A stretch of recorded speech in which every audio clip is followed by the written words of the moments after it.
Welcome back, everybody. I'm glad that you're here and you're watching, you're listening to the next step and what are the chances. This is the making of the documentary and kind of pushing ourselves forward, kind of seeing where this takes us. But today we're graced with a pretty amazing guest.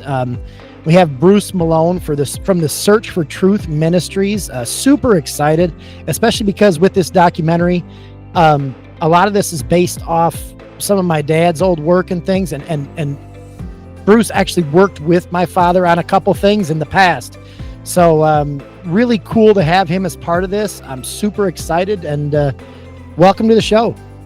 Thanks, Steve. It's a real honor and a privilege to follow up with having worked and taught with your dad, decades ago, and now to see you following and doing the same thing. It's great to be here.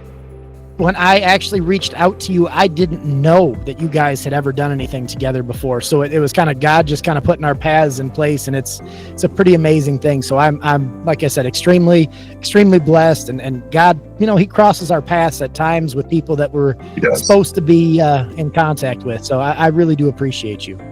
Yep. Well, God planted me here in Midland, Michigan 27 years ago. Before that, I was in Ohio. My background is science. I've been a research leader for Dow Chemical for 27 years, using and understanding what science can do and what it can't do. Became a Christian after college, came through our public education system, and essentially God was irrelevant because I had been trained, everything would be explained without Him. Where life came from, where the universe and time, space, matter, energy came from. How human beings developed from some previous form of life. It was all presented as scientific fact. So I assumed it was true, presented by experts. We see it everywhere. But since that time, I've come to realize enormous amounts of evidence is left out of the typical education of everybody around us. So they form a view that if God exists, He's just used this whole evolutionary idea. And that's what we're here to talk about. What's being left out and what is the truth in that area, and how do we impact the thinking of the world around us to move them in the direction of true truth. Well, and you couldn't have said that any better. And that's why I love the name of your guys' ministry, the Search for Truth. I think that's such a good way of looking at it, because isn't that what everybody does? I don't care if you're an atheist, a Christian, everybody is in that search for truth. They don't always necessarily look in the right places, but we all are looking for meaning. We're all looking for truth. And evolution is one of those things that, it's brought up from a young age. Our kids are impacted by it in schools, especially the public school system. You see it in colleges. You see it even as a Christian, you go to church, you do these things, you're confronted by people outside that, oh, you're a Christian. Do you really believe we were created? You really believe these things happened? And a lot of Christians have even said, well, maybe God used evolution. Maybe God did this. And that's just, in my experience, that's not what the evidence shows. But I guess the best way to say this or ask you this is, as a Christian, how do we approach the creation evolution debate? And what is that? Like, what evidence do you pull forward that shows us the truth in that matter? Well, as a Christian, okay, and I don't even know who all of your audience are, and I'm sure they're not all Christians, and many of them probably are. But as a Christian, we first need to understand the world we live in. We are becoming an increasing minority, and people, regardless of where they are in the world and what religious background they grow up in and what ethnic group they're in, everybody is trained to think and believe and process what is truth, what is reality, through a certain set of data and input and things that they've been heard and things they've been told. And we're 3 generations down the road in Western civilization, especially America, of the entire public education, media, museum, national park system of only hearing evidence for one viewpoint. And that is that evolution is an absolute fact, that bacteria over time have turned into other creatures that have turned into fish, that have turned into land animals, that have turned into ape-like creatures that have turned into people, that the Big Bang is absolute reality and that time, space, energy, matter, it is just all made itself, that all over the universe, chemicals are coming together to form life. And we see all these things on alien shows and adventures and science fiction films and fanciful superhero shows are always involving aliens. So that is the viewpoint of the world around us, that is all reality. So evidence that comes as we observe creation, as we talk about science, it is going to be filtered into that viewpoint of the people around us. And it's going to be presented as science. So your question was, as a Christian, how do we deal with that?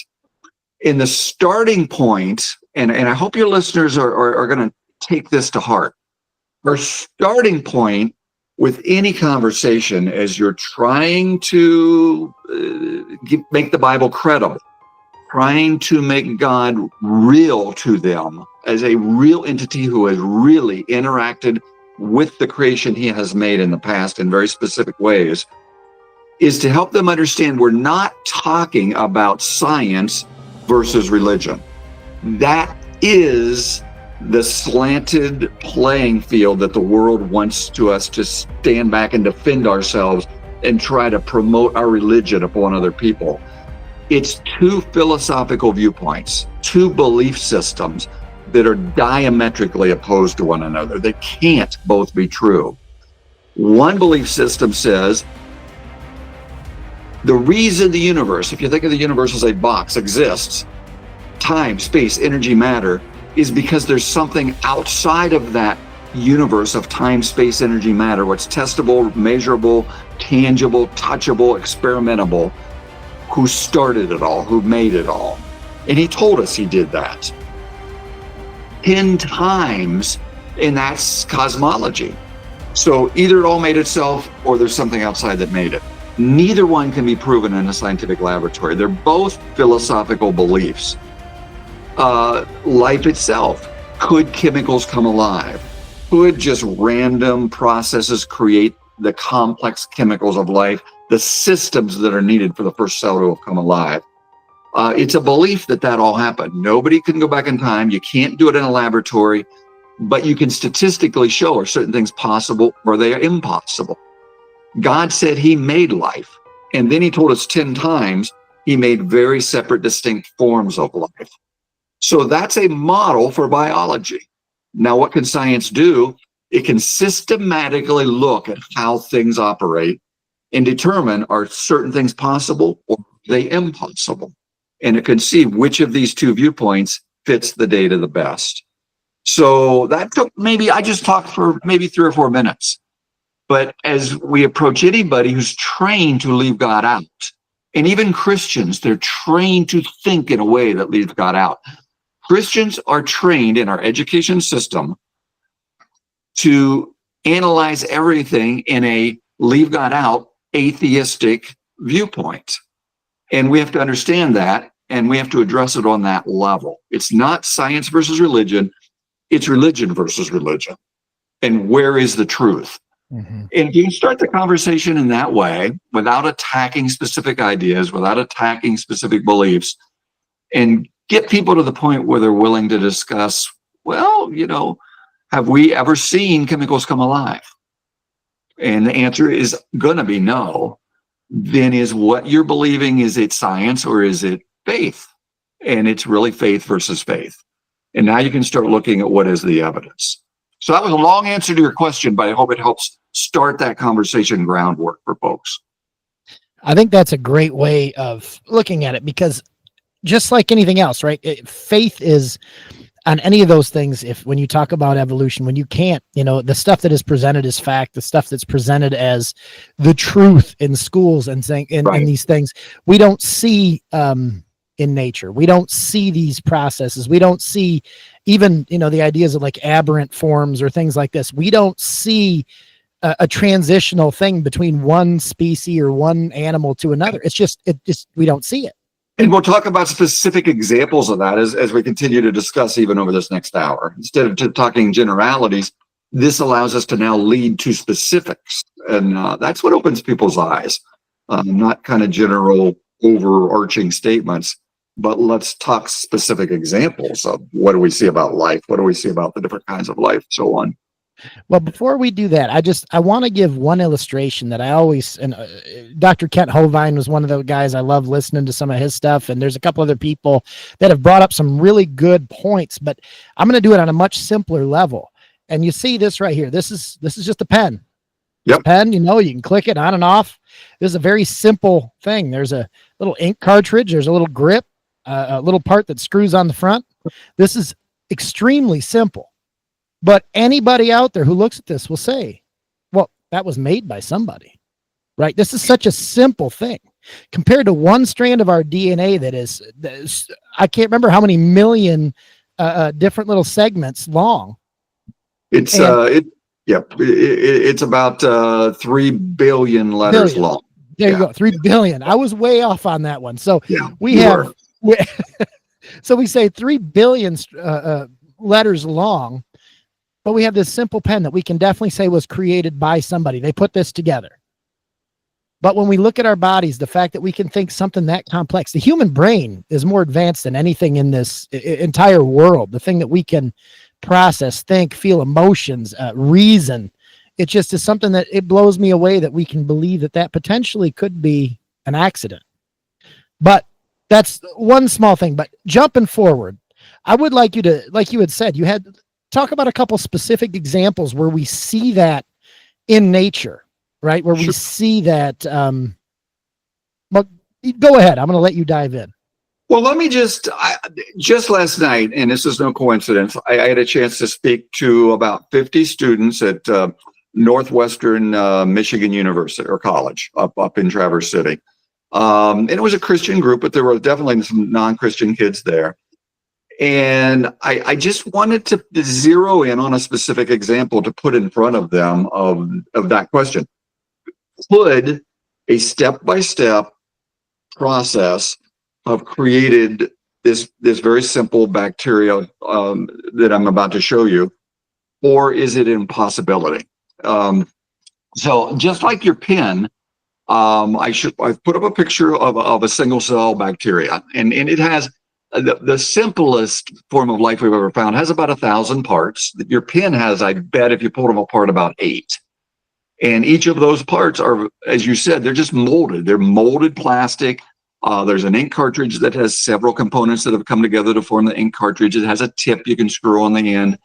And I actually do this demonstration. It's funny you picked that because about 2 decades ago, I was in the shower thinking, how can I make it absolutely obvious that a bacteria could never make itself? But people have trouble comprehending the parts of a bacteria, but the parts of a pen are simple.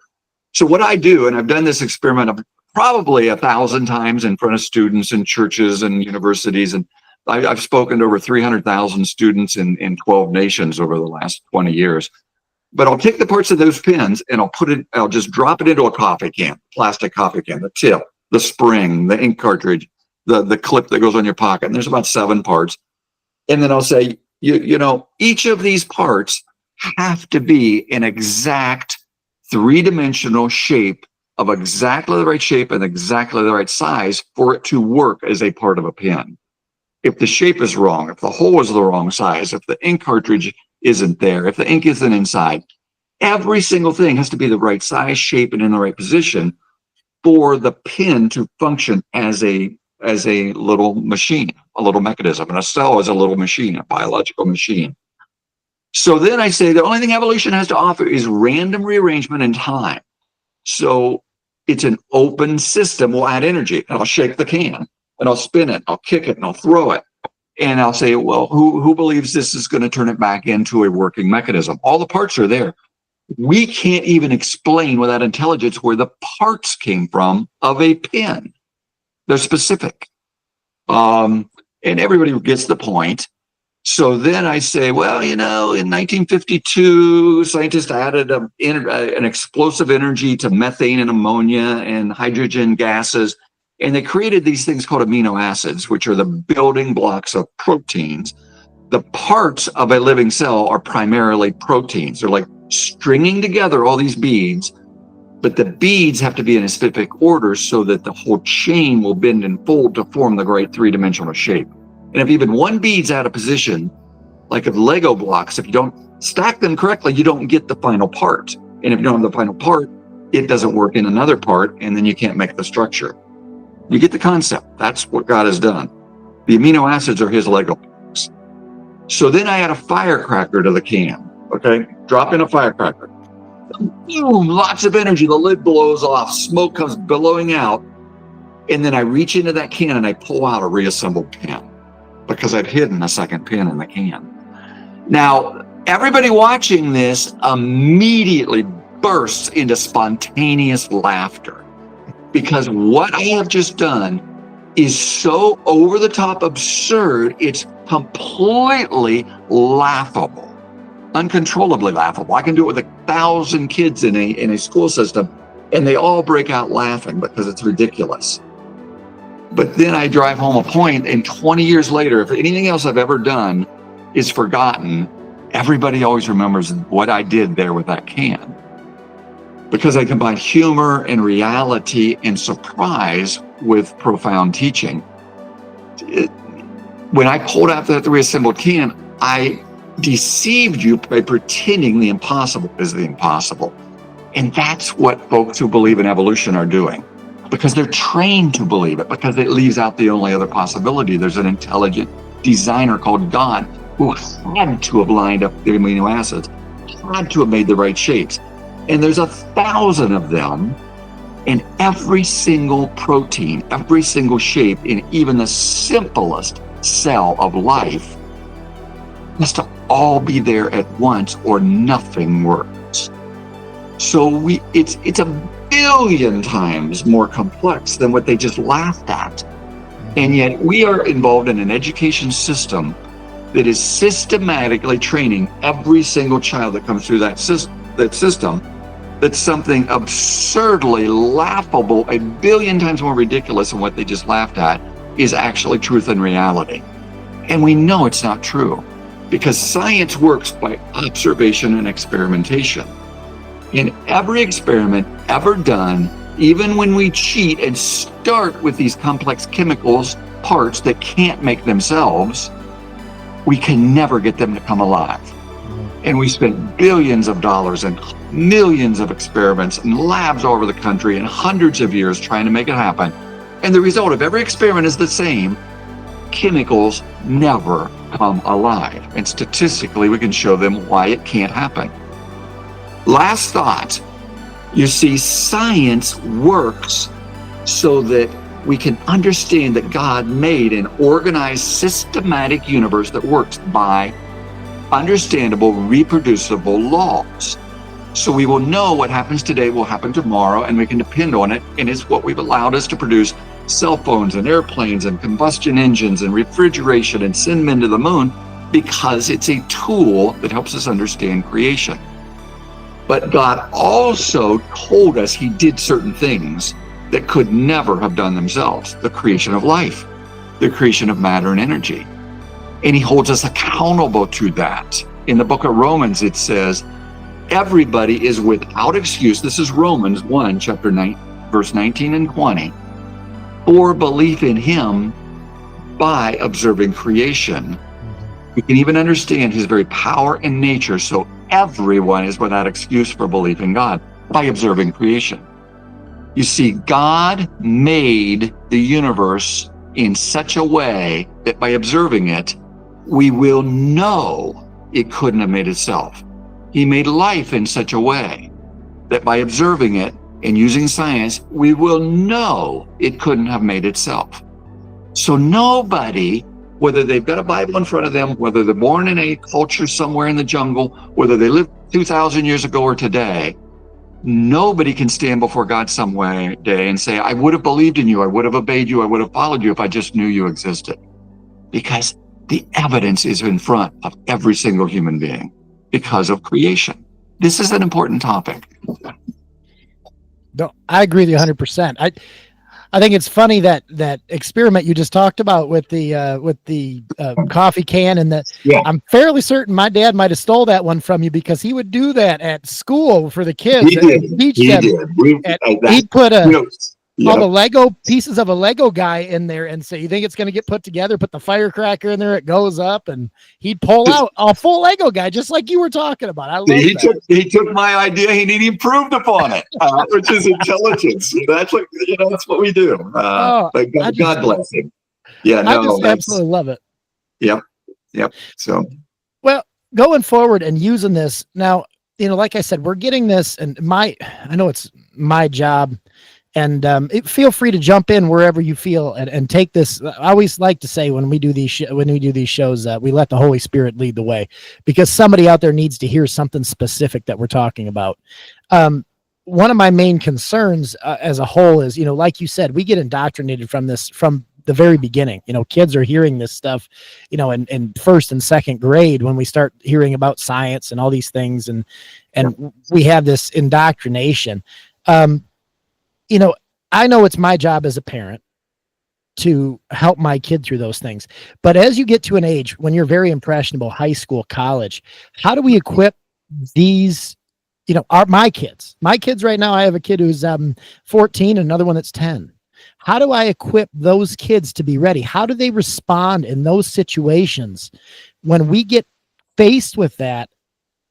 And it's everything around. When he goes to college, when he goes, right. Even past that, how do we equip the next generation? Because you're right, it's a dwindling population. The true Christian believers is a dwindling population, and the ideas of what is truly, looking at the Bible as science fact, because it's the truth. We know the Bible's true based on, and exactly what you said, but Romans 1:19 tells us that exact thing, that no one can deny him through seeing the creation that he's made. Right. So how do we equip these kids?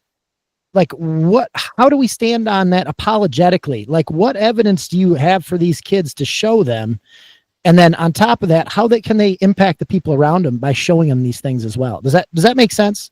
It makes total sense, and it's a phenomenal question. And every parent who has kids, especially young kids, from 5 years all the way on up into their early teens, that's when they are developing their beliefs, their views of what's true, what's wrong.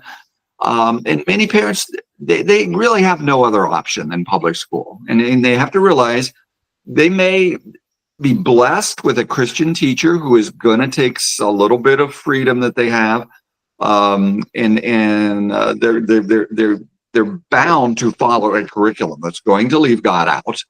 But they may add a few things and help the kids know that, this is what it says, but here's some things that I believe.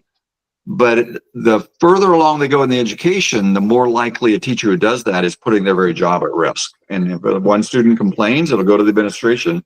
They're told they can't do that. They brought God into the curriculum, because even questioning evolution or any of the evidence that seems to support it, the only alternative it is that God was there and did that. So by questioning evolution, you are actually promoting the other viewpoint, which is that God has been involved. And the Supreme Court has supported that for the last 30 years. And that's just the world we live in. So what you have to do is prepare your kids. You've got to take time to prepare your kids. Now, there are enormous amounts of really good resources out there. I am going to mention my website. It's searchforthetruth.net. Just string the words together, searchforthetruth.net. Tons of videos, good, interesting stuff, everything from 2 and 3 minute examples of animals and fish and parts of things that could never have made themselves, why the Big Bang has problems, doesn't answer all the problems, how the world around us can be so blind and not see what really is very, very obvious when it's right in front of their faces. There's not some huge human conspiracy where everybody's being trained to hide the truth. What's going on, help your children understand this. It's not their job to argue with their teachers. It's not their job to disrespect their teachers.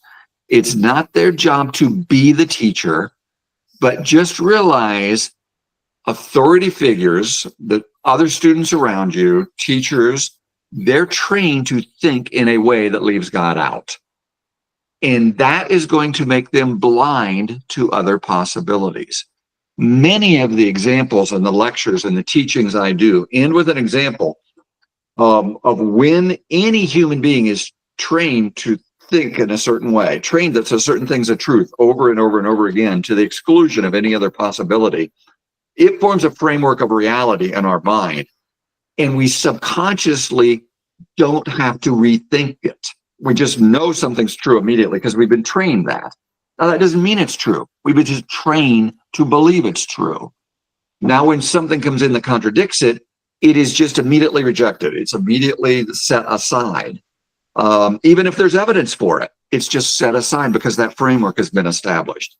So the children need to understand their teachers, the textbooks, they're coming at biology, they're coming at geology, they're coming at world history, they're coming at whether humans are inherently sinful or inherently good.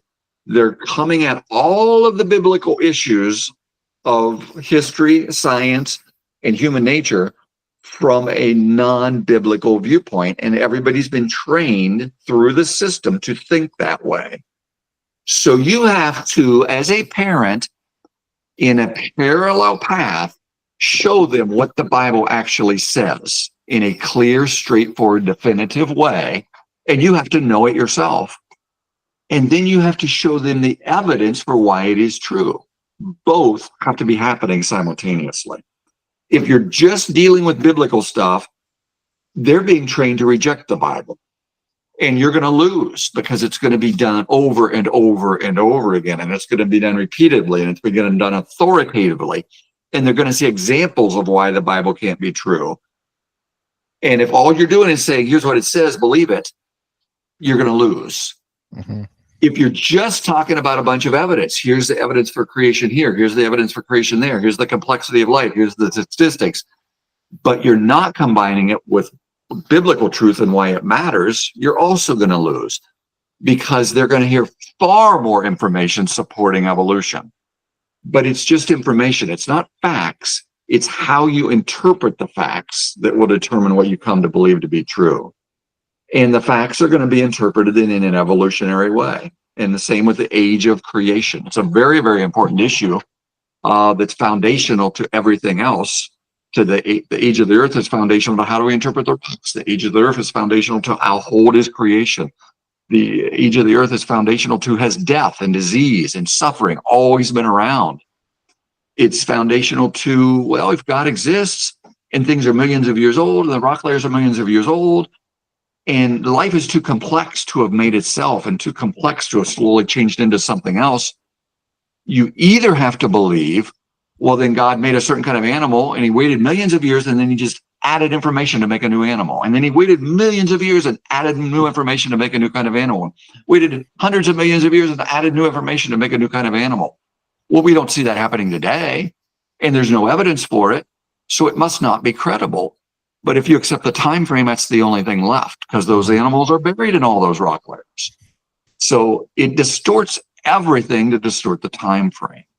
So see, again, I haven't spent hours here, but I've all of a sudden started to lay that framework of here's two different belief systems, and here's the danger of only accepting the one you're going to be hearing in the schools and in the textbooks and by the teachers.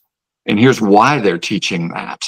But here's some of the evidence that shows it can't be true. Okay, so, and again, we can now start to get into some of that evidence, but you start with what's going on all around you. Why do people believe what they believe? And it's just a belief system. It's not fact. It's not science. It's an interpretation of the facts that fit their belief system. So I think that everything you've said in this beginning, and I know we haven't gotten too specific, but I love it because it's foundational, like you said. It is foundational. So we're starting with foundational stuff. Yes. And that to me is so important when you're going through and laying that for someone who is questioning either side of this. I want to put down foundation so you understand where we're coming from, where somebody else is coming from. You put this down. Okay, here, this is where we start. Right. Going forward, I guess one of my one of my questions, but one of my observations as well is, one of the biggest things that people will talk about, and a lot of people, evolutionists, will always talk about the very simplistic way. Oh, we come from the great ape family, and we have evolved from the great ape family.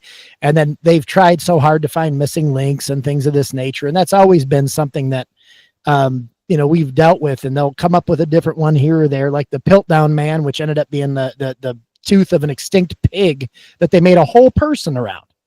Right. So when we get into more of these specific examples, like when we're confronted with something to that effect, where do we approach that? I guess give me some more specific examples, just where we're seeing the falsehood of evolution being brought in and shown as fact, as truth. And I'm kind of picking your brain here for some of your more specific examples. Yeah, and let's just look at two examples of what is widely and broadly promoted.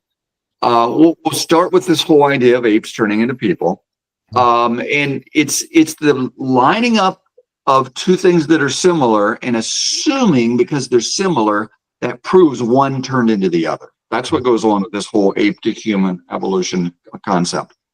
And if your starting assumption is God didn't just, one day here on earth there were no people, and the very next day there are two fully formed, fully human beings standing here on planet Earth. And that is what the Bible tells us, okay? That is very clearly what we're told is reality.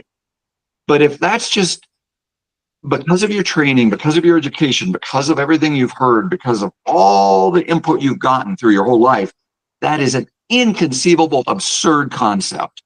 The only other possibility is that something that wasn't a human had to have turned into a human. There are no other options. If humans weren't made, some sort of a thing that must have looked something like some sort of an ape had to have turned into us. So it is a fact in the minds of people who are trained to leave out the idea that God has supernaturally done certain things, and making of human beings is one of them. So you have to acknowledge, well, yeah, if you leave out God, that has to be a fact. Don't deny it. That's the way people think. So now the question is it a fact? Is it the truth? Well, let's look at one of the things that's been used to promote it for years. And you mentioned one. There's been dozens, if not, approaching 100 different apish kind of creatures and bones and conglomerations of stuff that have been proposed as things that look like, well, they really do look like they're in between apes and us, and they're not quite apes and they're not quite humans.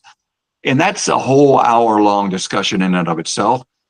But something that has been promoted ever since the 1970s, 1980s, 1990s, 2000s, for about 30 to 40 years is a statement that the DNA of apes is 97 or 98% identical to the DNA of human beings. And as I said, we have about 6 billion letters in our DNA book. It's a book of information that tells the body how to make the correct protein molecules that form the cells.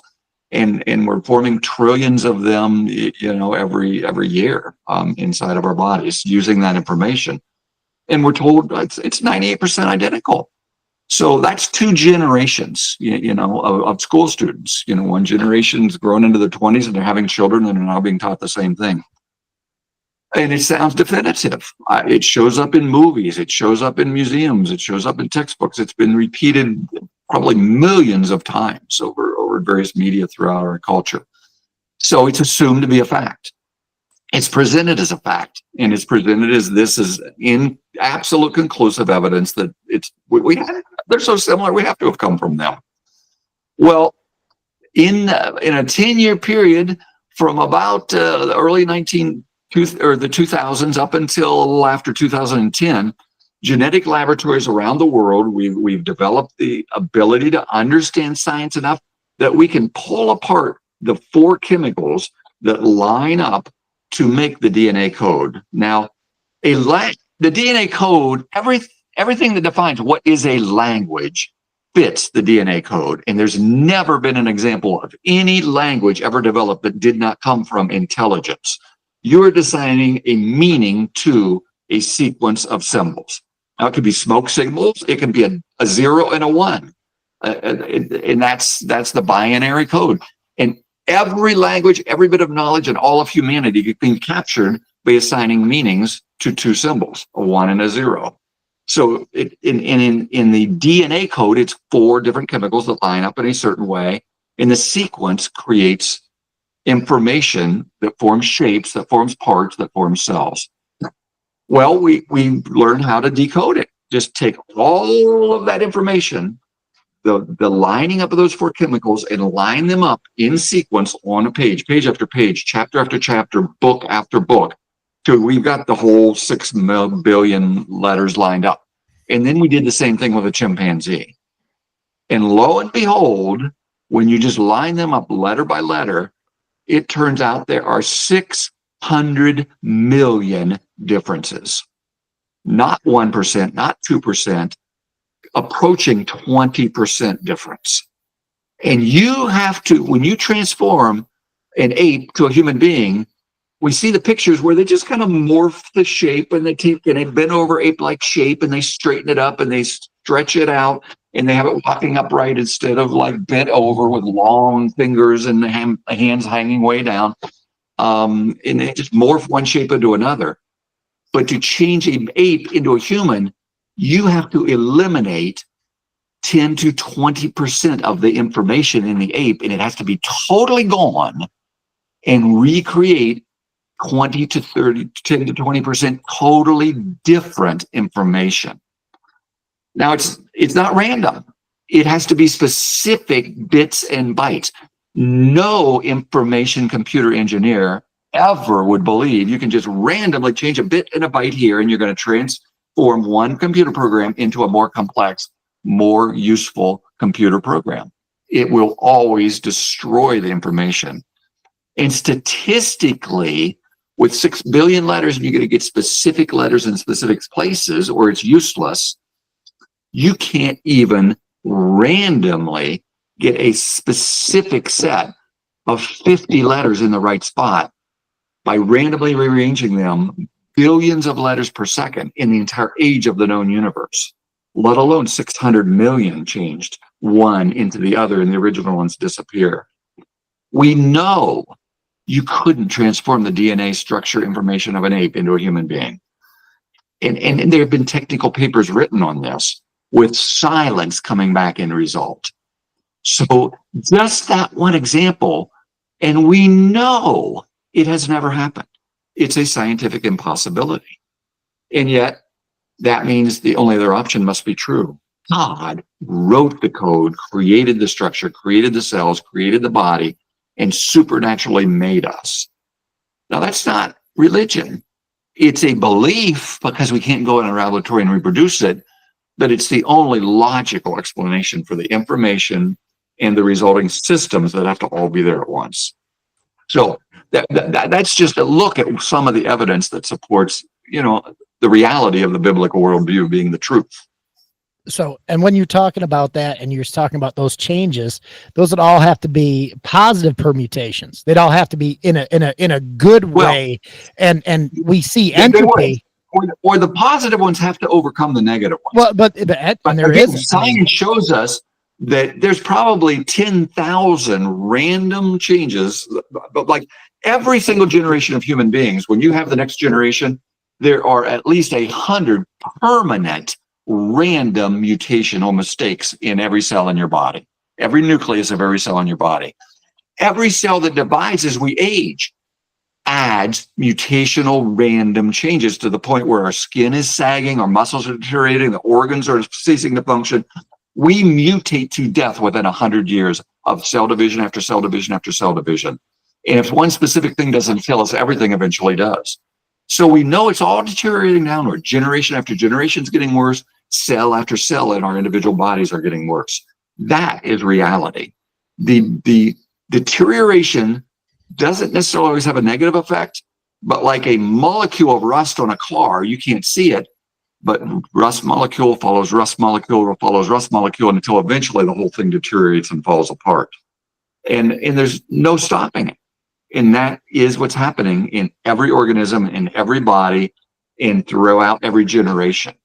So Where's the upward evolution? Where's the adding of useful functional information? Occasionally, a mistake can happen, and it can have a useful function, but it's not adding a higher level of information. And there's no example of any mutation who's ever done that. So again, the evidence shows it's fantasy to believe evolutionary processes are truth and reality and have caused one animal to turn into another or an ape to turn into a human being. So we're talking science, we're talking evidence, we're talking actual experimental results, not religion. But they're going to lead you to either one conclusion or the other that can't be proven, because evolution of molecules to man, bacteria to people, is a belief system. It's not science per se. God, having created us, is a belief system. But science supports the possibility of one of those viewpoints being true, as long as you're not immediately rejecting that God's existence as a possibility. But it totally contradicts and denies that evolution could possibly be true, and they have nothing else. So, see, this is the way you need to approach it with your kids. Help them understand, you guys are being trained to reject God and believe something that can't possibly be true. The issue with evolution is, scientifically, it does not work. Do not back down from that. And biblically, it destroys people's trust that God's word can be understood in a clear, straightforward way. With, given enough time, results in the destruction of people's faith. So we have there the physical entropy, and we also have our spiritual entropy that we're seeing in the world today. So it's honestly, I'm going to get spiritual for a moment. It is probably the greatest attack of Satan upon the faith of people in our present age, and in wherever it is accepted, given enough time, a few generations, it destroys the faith of entire cultures. And it's not true. It is a lie. And scientifically, it can't be true. But if you leave out the only other option, it's the only thing left, and that's why people believe in it. Yeah, it is I mean, you're always allowed to get spiritual with me. I'm just telling you, you're always allowed. I love it. But but at the same time, I love picking your brain because of your intellect and your knowledge on this subject too. But you said you had two specific examples you wanted to look at. Sure. Well, that's the whole, taking it to that kind of the end point of evolution. Where did people come from? Mm-hmm. Now we'll take it back to the beginning point of evolution. You can't have any evolution until you have life. So in any biology book, they'll start with early life. Where did life come from here on planet Earth? How could it have come into about? And it still all goes back to an experiment done by a man named Stanley Miller and his graduate student Urey back in 1952. And we've come to learn a lot about the complexity of a single cell. And I started to describe it earlier. A cell is a machine of such complexity we've never come close to building anything like it. But even a simple amoeba or a bacteria, it has at least 1,000 parts or more, and each of those parts is specifically designed to have a specific shape, a specific function, and they all have to be there for it to reproduce itself, for it to function, for it to take in oxygen, process oxygen, turn it into energy, have a nucleus that has information like a library. All that has to be there. So the most common chemical that makes up the parts is called a protein. It's just a general term for a long chain of amino acids that fold and bend to form the right three-dimensional structure inside the cell. So, imagine a watch. It has to have gears of exactly the right size. It has to have pins to hold the gears in position. It has to have levers that move in and out and cause the gears to move forward. And each of these have to have the right shape or nothing works. That's the cell, all those parts coming together. So we got to explain, where do the proteins come from? That's the starting point if you're going to explain life. And to explain the proteins, you have to explain, where do the amino acids, where do those building blocks come from that form the protein? Well, Urey was a chemist and Miller were chemists, biochemists. They understood these biological complex chemicals called proteins. And he knew to make an amino acid, the building block, you have to start with carbon and the carbon often comes from methane, which is a string of carbon, or ammonia, which adds nitrogen, or hydrogen gas, which is hooked up to all the different carbon molecules. And he thought, well, I wonder if we can just add energy and get these gases to come together to form some amino acids. So that's what he did, circulated them through a flask, had a spark, which is like lightning. And lo and behold, and I think he already knew this was going to work because he chemically synthesized these things, he formed some amino acids. Now, this is promoted in every textbook and every natural history museum as the starting point of life. Billions of years ago here on Earth, lightning must have struck a pond or ocean or some swamp, and that massive amount of energy transformed the stuff that was there in that swamp into a few amino acids. And amino acids will naturally link up and will form proteins. So the students think, well, there we made amino acids, and amino acids make proteins, and they just kind of get encapsulated. And they've even shown how you can mix this mixture of kind of oily stuff in aqueous solutions, and you put oil and water, they separate and they form little blobs. And that's what happens in these flasks. Oh, now we've got little blobs filled with amino acids. We must be on the way to making life. And oh my goodness, constantly they're looking for amino acids in space probes and water on Mars. And it's always implied if we find water or we find, hydrogen and methane and gases that could form amino acids, this is how life has formed in our solar system or in outer space. So that's what the students hear. Now, what I just described is experiments that seem to show how the building blocks of life could have formed. And that's all the students will hear. And they're going to walk away with the strong impression that really smart people have shown how life could start to form. But here's what the students aren't told. It's just flat out left out of the explanation. Why? And I'll get to what's left out in a second, but why? Because if you can show a step in the right direction, you can now start to believe, well, we don't have all the answers, but we've moved in the right direction to start to understand how this could have happened without God. And we don't need God because God involves faith, and here are science experiments that have moved us in that direction. And if this isn't the right direction, then there's nothing else out there. God's the only thing left.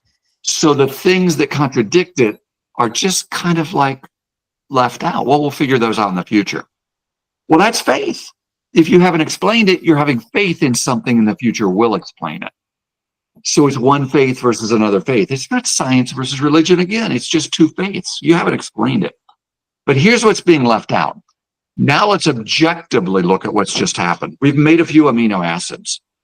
What turns out, every single time this experiment has been done for 50 years, actually we're coming up on 70 years, you always get a 50-50 mixture of like left-hand amino acids and right-hand amino acids.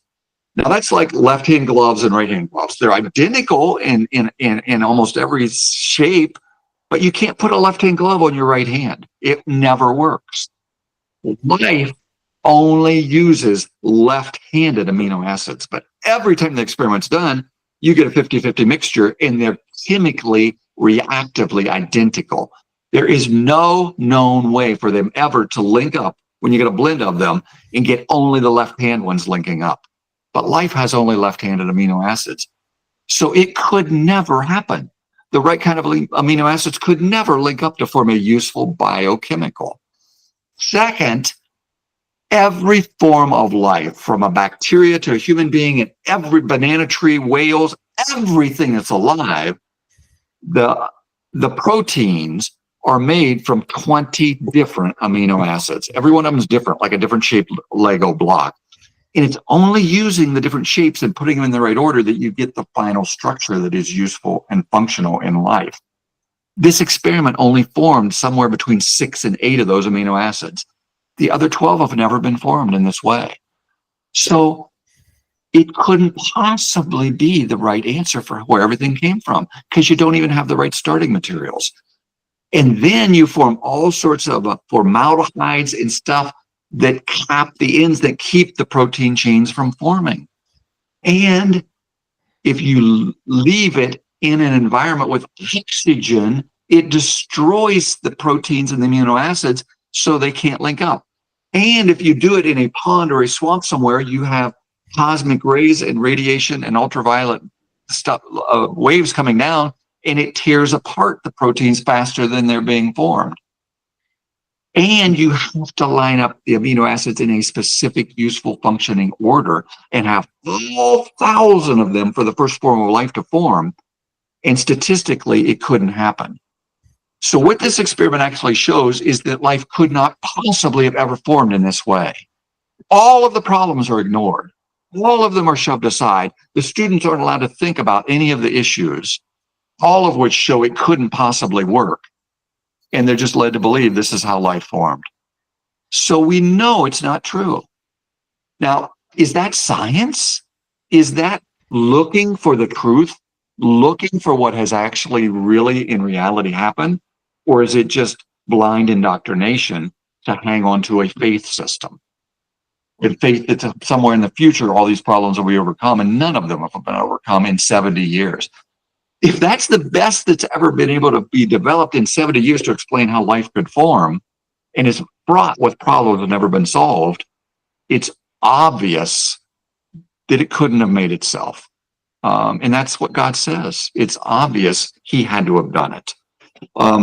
So again, the belief in God is not an irrational, non-scientific belief. It is actually the most logical answer if you're actually looking for the truth for why life exists.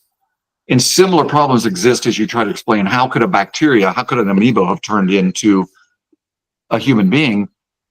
You have to explain how could two sexes have formed? How could something that's perfectly designed and incredibly efficient at making copies of itself by just splitting, why would it form a male and a female with vastly different information?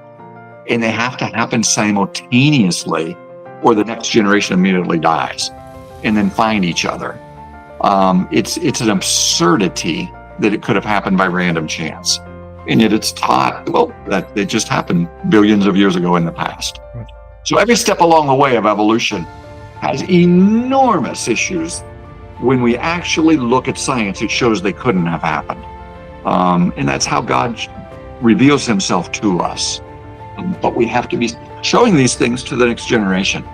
And the resources on your site, on my website, when you Google these things and look for scientists studying creation from a Christian perspective, the evidence is there. And our job as parents and as Christians who have the light to shine in an ever-darkening society is to get the evidence in front of people in a way that's clear and understandable. And this podcast is part of that. And thank you for making me part of it. I really appreciate you too. One thing to that same, what you just talked about, is also something doesn't come from nothing. So even if we say that this lightning strike hit this puddle and this happened, well, where did that lightning come from? Where did that puddle come from? Where were these things before? So right. There's so many holes. There's so many things.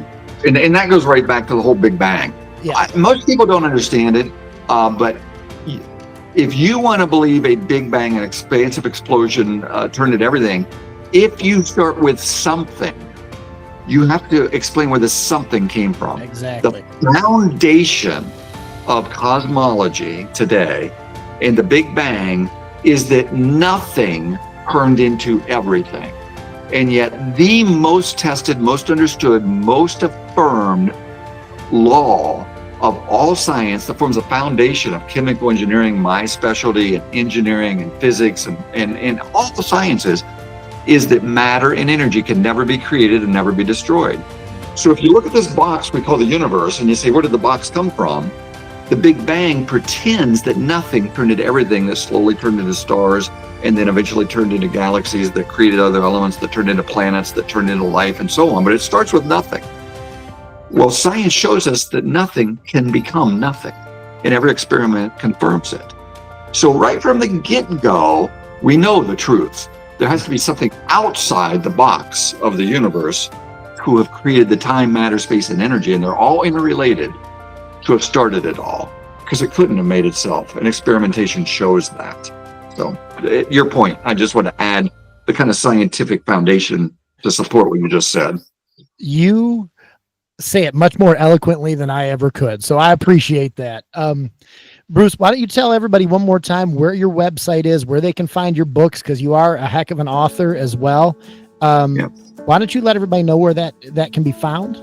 Sure. It's searchforthetruth.net. Searchforthetruth.net. I just recently received, and it was just published in the last few months, my latest book. It's called A Christian's Guide to Refuting Evolution. It walks you through cosmic evolution, biological evolution, chemical evolution, geological evolution, the idea that the rock layers will lay down slowly over billions of years, looks at the fossils, looks at all the textbooks examples of evolution, and then shows you what's being left out. And it's written on a elementary, junior high, at most senior high level. It's filled with demonstrations, examples, activities, but it also contains QR codes that link to, I have an 18-part series where I filmed all over the United States, in the Grand Canyon, at science museums, at Mount Rushmore, at Mount St. Helens, and so in the Parthenon in Tennessee, talking about ancient cultures and chemical evolution and genetics and cosmology and biology and so on. And there's links in that book and on the website to all this teaching. So it's a great place to just go and learn more, because the more you learn, the more confident you get. And then you don't have to be defensive. You don't have to be argumentative. You don't have to get upset when people start talking to you about stuff you know can't be true. You can just start to challenge them with questions like, well, how could nothing turn into everything?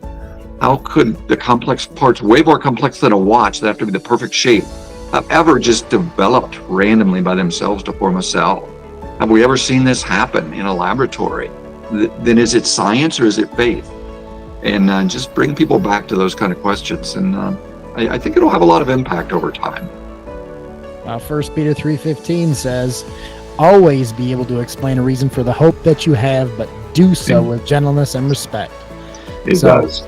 Bruce, I appreciate you. Thank you so much for coming on and sharing with us. And I cannot wait to get with you in person. It's going to be magic, I'm telling you. Anytime. Thank you, Steve. God bless you. Keep doing what you're doing. Have a great night, my friend. You too.